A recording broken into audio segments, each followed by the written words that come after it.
channel. Welcome to Becoming Cleo. I am so excited that you're here. Today I want to do a 2023 book recap of all the different books that I read this year. I want to tell you guys a little bit about them and rate them. So let's get right into it.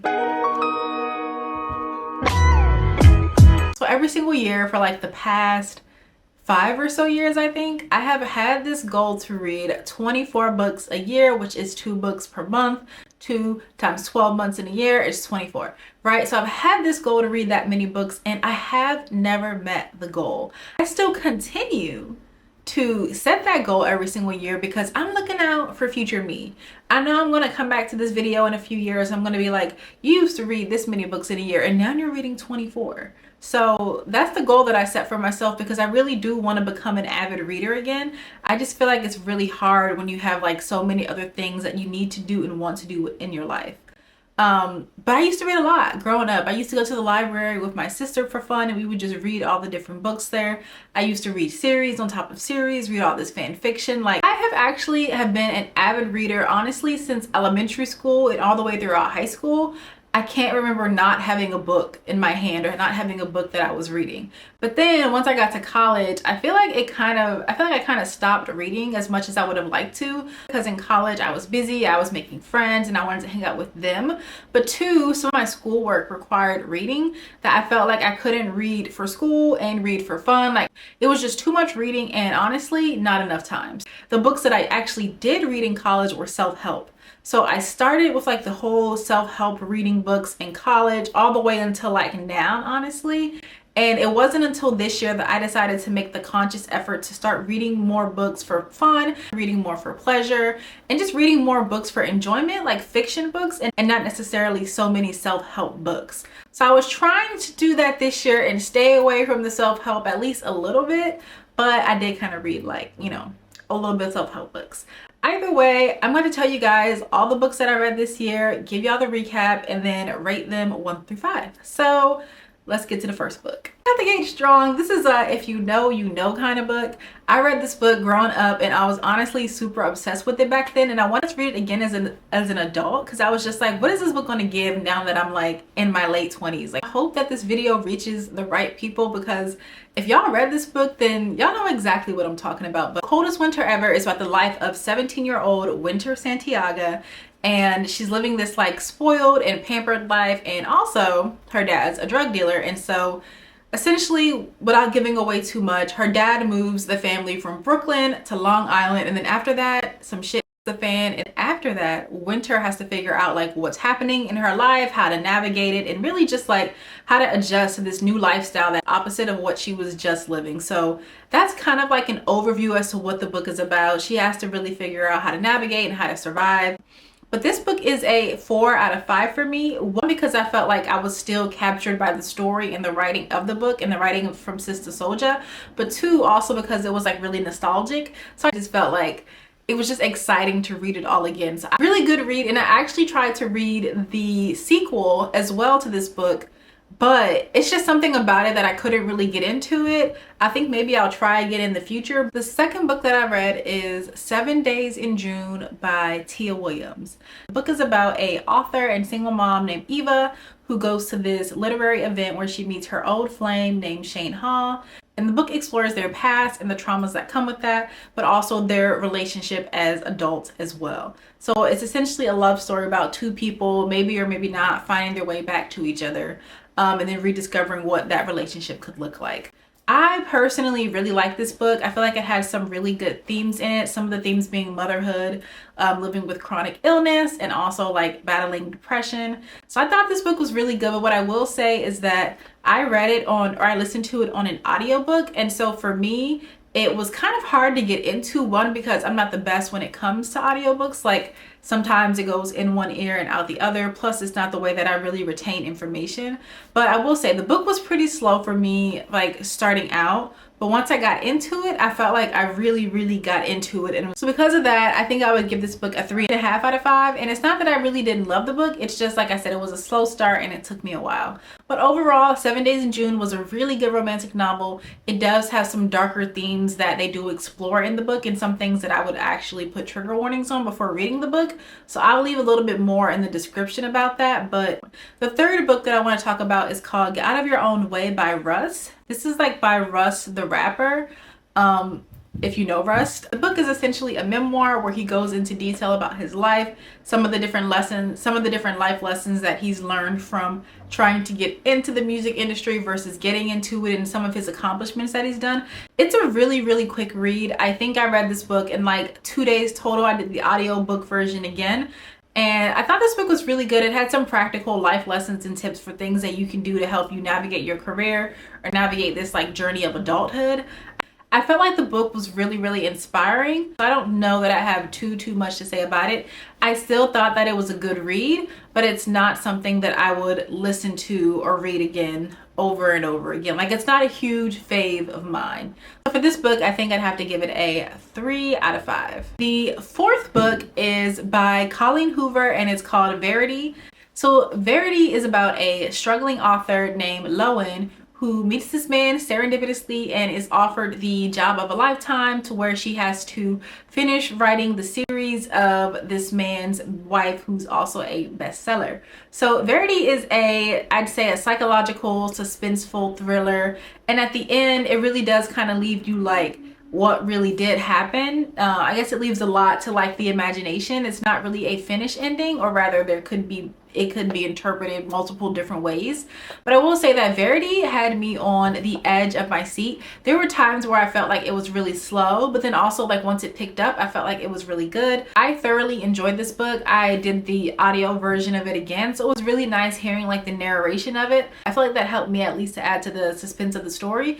I was really able to like feel and understand the character. And so, but also I really enjoyed the fact that this book was from the perspective of the writer, like the main character in the book. I do think that it would be cool if the author came out with like a second version of this where it was from the perspective of the wife, or even the perspective of the husband in the book, because I feel like that would really change like the dynamic and change like the narrative. I would give this book a 4.5 out of 5. Next book that I read is All Sinners Bleed by S.A. Crosby. This book is also suspenseful. It's about a black sheriff and he lives in this small town in Virginia, and then all of a sudden these murders get committed in his town and he has to figure out who's doing the murders. But also it was very interesting to read because it was actually from the lens of a black sheriff in the book. So seeing him navigate the actual black people in the town and like the crimes that were happening was also super interesting. I felt like this book was good overall, but I will say there were times in the book where I found myself like zoning out and not really being able to pay attention because I feel like it didn't hook me all the way through.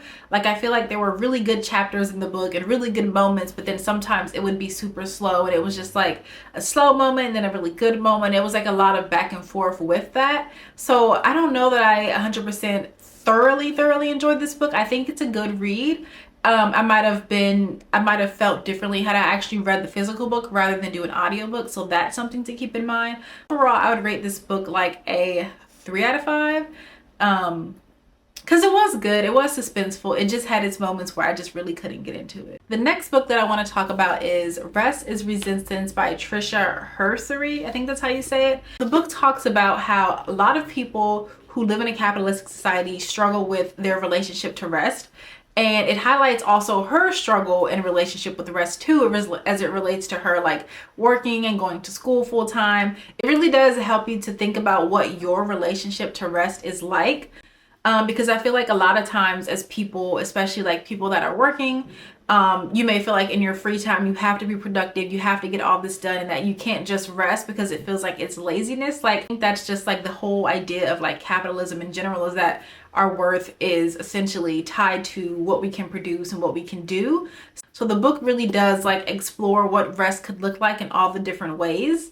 And Trisha also has a really good framework in this book that breaks down what life could look like if you really rested more. I think one of my favorite things about this book is the chapter on like your dream space and your dream state, I think that's what she calls it. And she talks about how imagine if we were able to like rest and rest as often as much as we want, how much of our dream space we would have back, meaning how much time would we really have to like dream these bigger dreams or think about these things that we don't necessarily get to think about because we're too exhausted to even allow our brains to go there. So this book, I'd say, it's like a lot of food for thought. It really does like change your thinking, or at least it challenges you about the thinking that you have. And one of the things that I really love about this book is that it's very spiritual, but it also is rooted in Black liberation and also womanism as well. So a very Black perspective when it comes to this book because it's written by a Black woman. I really enjoyed this book personally. I felt like it was a lot to read and a lot to take in at once. So I do think this is one of those books that I'll probably need to reread again in the future to really like sit down and highlight and understand some of the concepts and principles that she was talking about. But what I will say is that one of the main takeaways that I have of this book is like resting is our form of resistance. So anytime you can do it, it's like this act of rebellion. So I've really been thinking and being more conscious about like my rest and then my language that I use when it comes to me resting.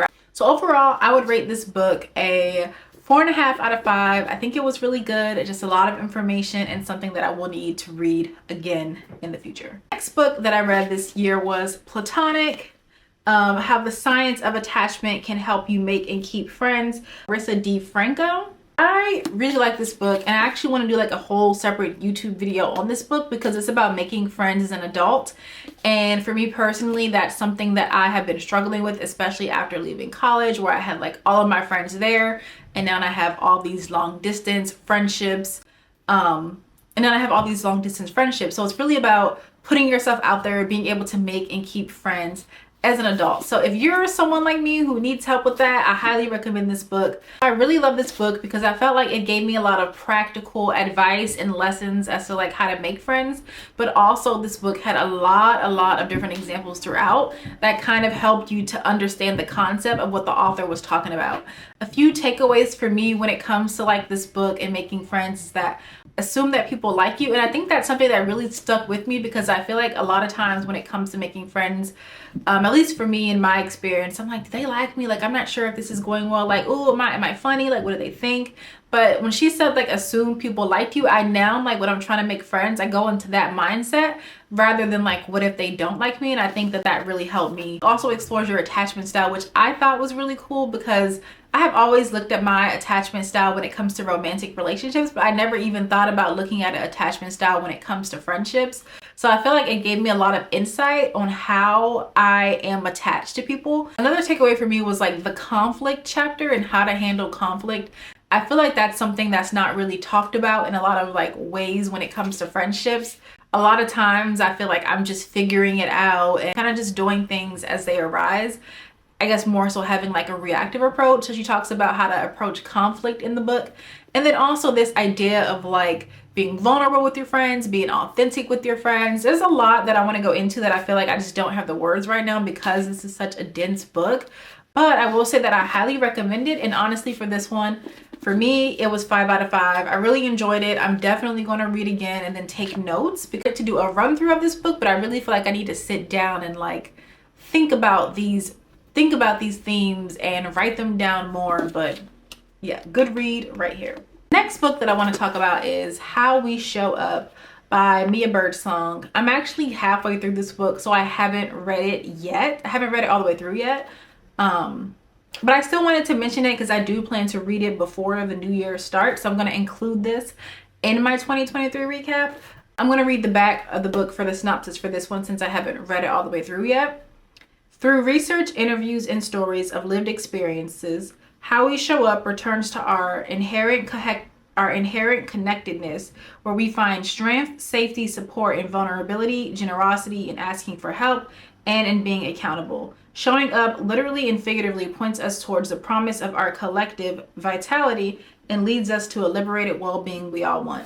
This book so far, at least to me, I've found it to be a lot about like community and what your family can look like and the interconnectedness of it all. I really wish that I had finished this book before I had gotten into the recap. I'm thinking Maybe I'll do a more thorough one on TikTok once I complete the book.